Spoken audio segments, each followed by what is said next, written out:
Here we are then, faced with this complete assembly. So what I'm going to do first, I'm going to remove the carburetor.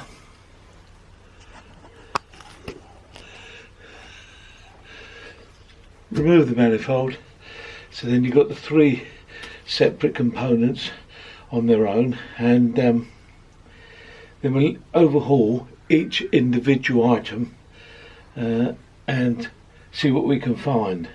Each one will be entertaining. Right, so manifold, maybe no, these are heavy. Manifold removal. Just undo these bolts, that'll allow us to remove the manifold. I'll take the carb off the manifold when it's on the bench, and then the head will be there on its own.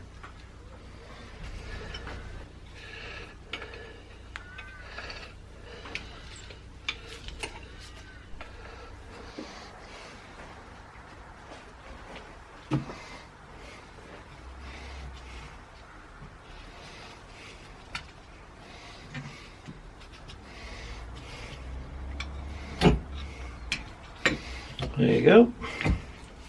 Off comes the manifold.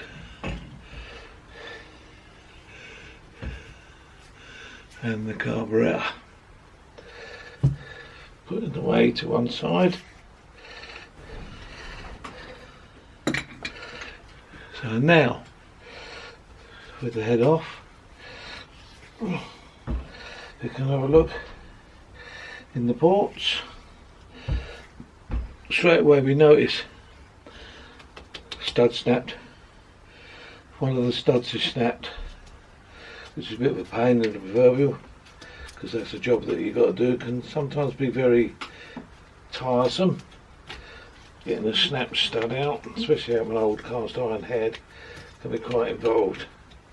But we'll have to see how we get on, because none of the studs look that good to me. But that one has left this world, so that's going to be a bit involved, how to remove the stud. But if you look at these other studs, these ones here on the thermostat housing, and those ones there, though they don't look that bad.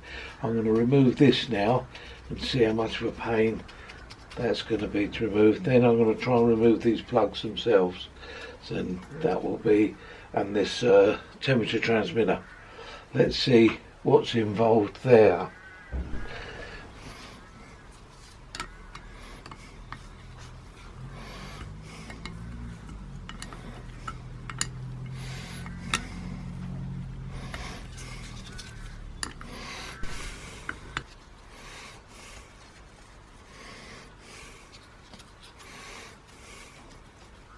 Yo, studs come out. Don't got to worry about that stud coming out. So we just got to get that one out. That's obviously scrap, but yeah, interesting that. Just got to get that stud there out.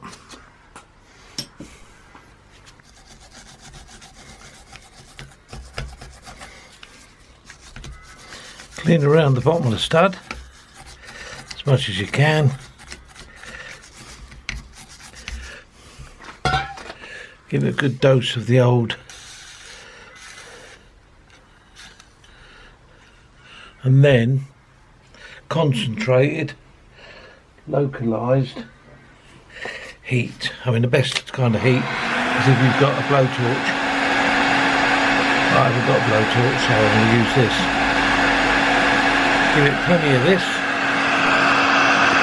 Fit the stud extractor, and let's see what happens.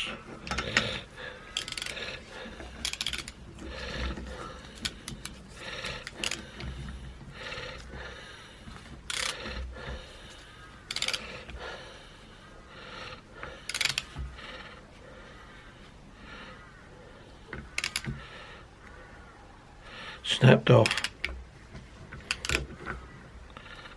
off inside the hole.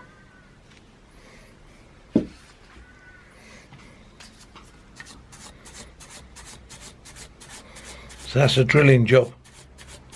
So that one's going to be drilled out and retapped and I think this one will be the same. Plugs out. These all came out fairly easily, so not too much of a problem with these, and the threads feel okay as well, which is good. So that's another bit removed without any grief.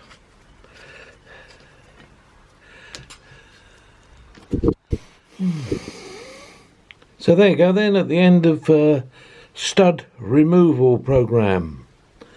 We've had to remove the 2 studs from the heat valve. Done it. Remove all of the exhaust studs. Done it. Except there was one exhaust stud snapped when I got it. So I'm going to have to remove that somehow. But all of the other exhaust studs came out quite nicely.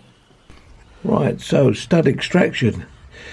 2 on this head, that one there, which is nicely recessed, which means that we can drill that out, and if we're accurate we could drill down the middle, end up retapping it the original size, if we can get the drill in the middle. The other stud that's snapped off in the exhaust looks a bit weird. It looks as if it's been turned. Now if you try and put a drill on that, the drill's just going to shoot off. So I'm going to have to try and flatten that off so I can get a drill into it. Ideally, it'd be ideal if I could put an easy out in that and pull that out. That would be the ideal thing, because I don't think it's going to be very easy to drill. So that's going to be the hard one. Very hard. Once we've got those 2 out, we've completed the mission for studs. But then we're going to have to get that out, because that doesn't look that bad, but I would really like to replace it with a brand new one, because that way then it's brand new. If you're doing a restored head, it should be new, shouldn't it? So I'm going to see if I can get that out by welding a bolt in it and unscrewing it.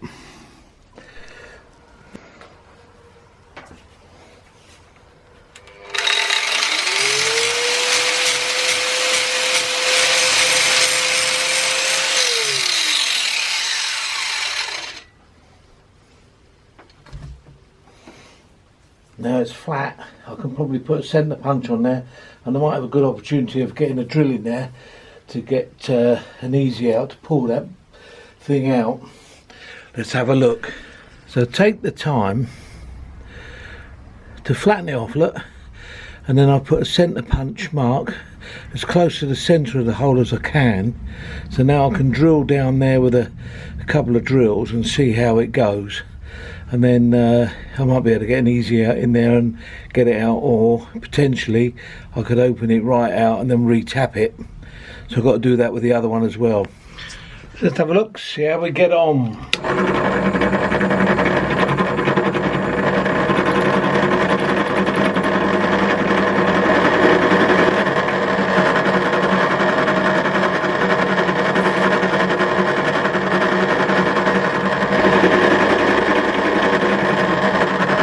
You keep going up in sizes until you get to the size, if you're going to use an easy out, that the easy out will fit into. Now you've got to be careful, if you use one of these, if it snaps in there, oh dear. If you drill it out to that size and retap it, then yeah, that's cool. So you've got to be a little bit careful.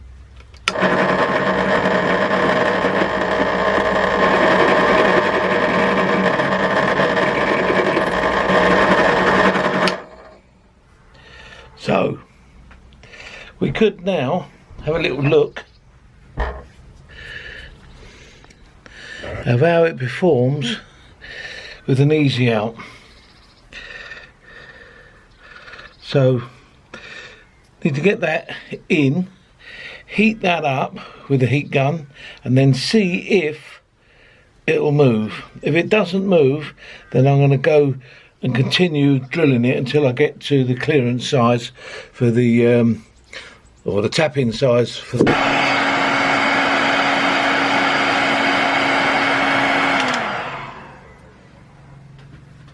nice and hot, and let's see what happens. Oh look, it's turning. The stud is coming out. Look at that. That is textbook stuff. How to remove a stud. I mean, that never happens. Only ever happens on videos like you're watching. But no, that's cracking. I'm well pleased with that. Let's try the next one.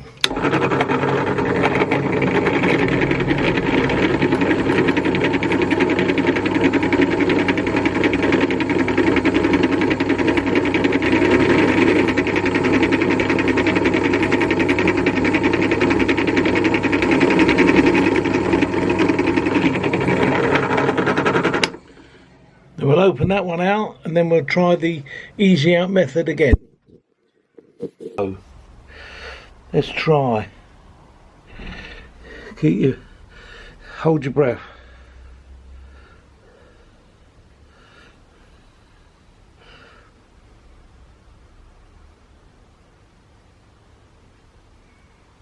No, this one's not coming out.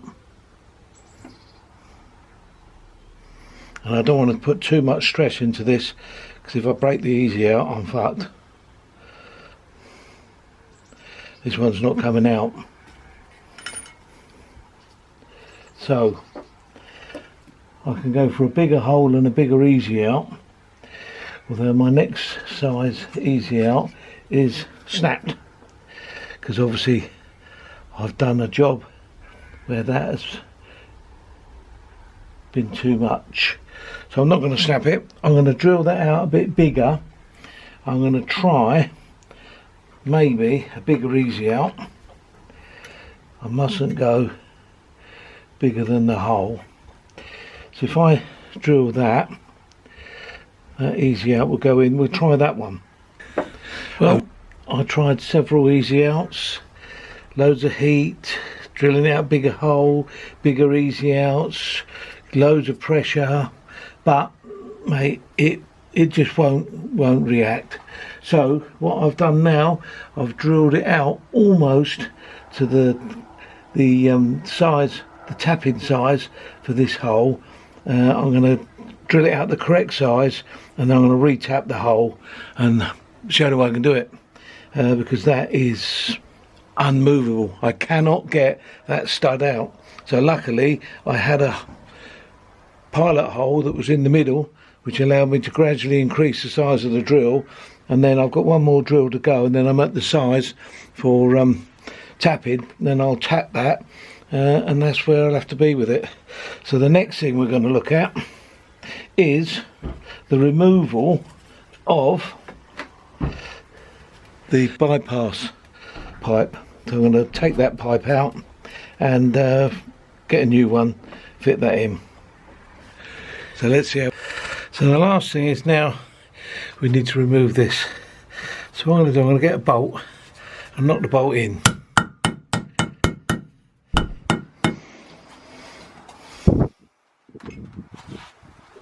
So set the rudder up.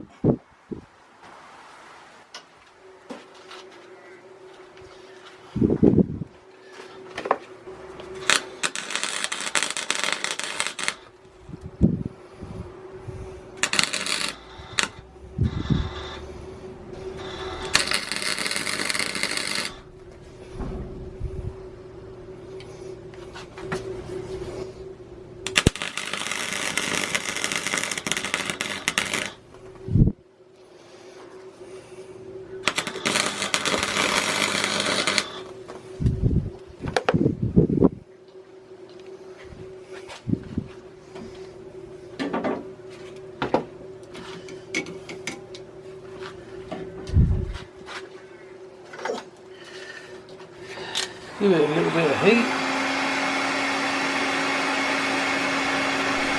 Weld the bolt into the tube, and then literally just unscrew it,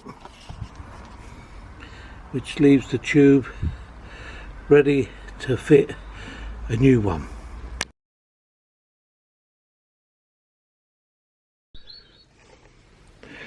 So now we're going to drill it out 17/64, which is the tap-in size, and then we're going to run a tap down all of the holes, but we're going to re-tap the thread in that one because there won't be a thread in that one. Re-tap these ones to make sure that it's as clear as they come. So let's see how we get on.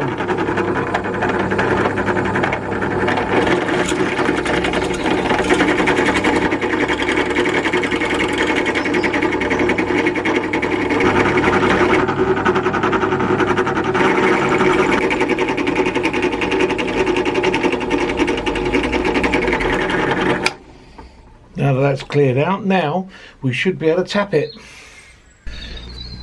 We're going to carefully run the tap down each of the threads to make sure they're clear, just to make sure everything is exactly as it should be. So when you put the new studs in, it'll be a nice job.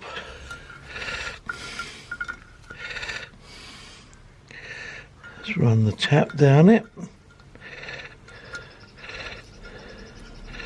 To re-tap the thread.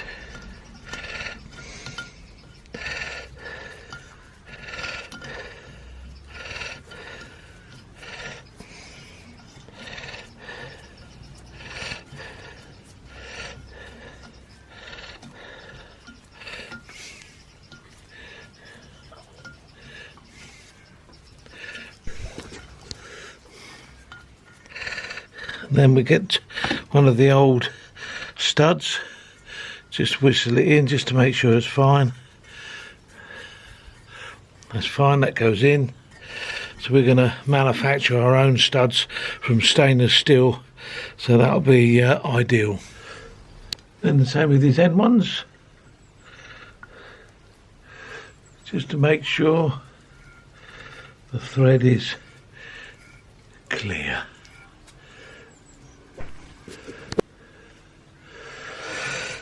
And then finally, run a tap down these exhaust ones to make sure these threads are also clean and clear.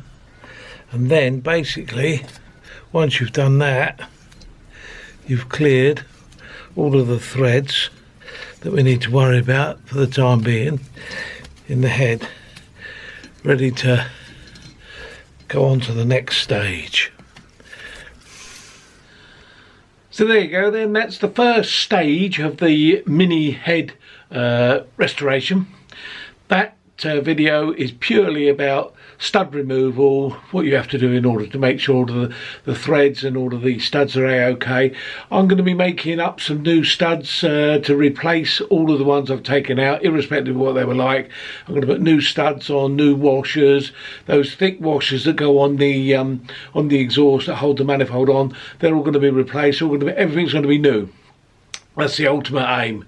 Now, the next video is going to show you cleaning. I'm going to remove the valves, show you how to remove the valves, and then I'm going to show you how I'm going to clean all of the combustion chambers, the ports and all that. I'm not polishing them or anything like that. I'm just cleaning them to get all the carbon out and to make sure they're clean and fine. The video after that will be all the information on valve guides, rechecking the valves, making sure that they're in good condition, or replacing them, recutting the valve seats, everything, the whole works, so that when we end up ultimately we'll have a mini head in superb condition, which then can go on any A-series vehicle and work as it was originally intended to. So I hope you've enjoyed this video. Shows you a few things that maybe you did or didn't know, and how they're dealt with. So take care and see you soon. Bye.